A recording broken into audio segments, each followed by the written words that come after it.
أشهد أن محمدا رسول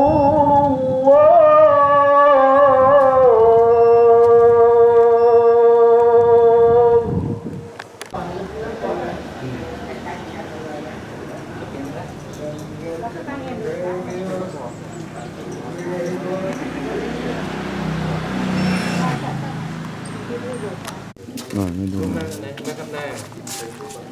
ฮัลโหล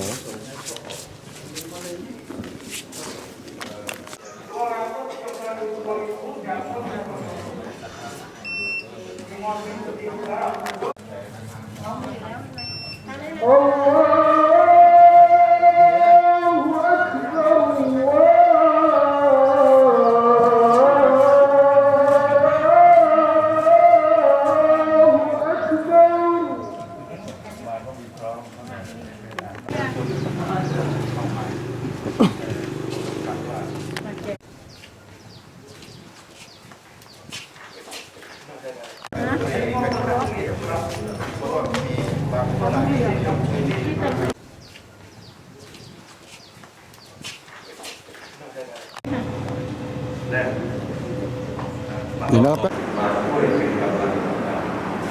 ดูดูตามของเราที่ได้อยู่นะครับเพราะนั้นก็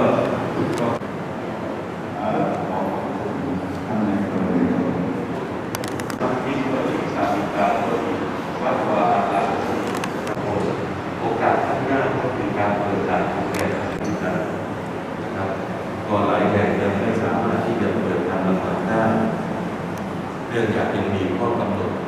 นะครับของจังหวัดว่าหลักเกณฑ์ข้อที่หนึ่งที่เราจะเปิดทำการละหมาดได้เนี่ยกรรมการต้องคิดการ15 ท่านต้องฉีดวัคซีนครบทั้งหมดเลยนะครับอันที่สองก็คือจำนวนหมู่บ้านของเราต้องฉีดวัคซีนไม่น้อยกว่า 70% นะครับซึ่งขณะนี้ของเราต้องคิด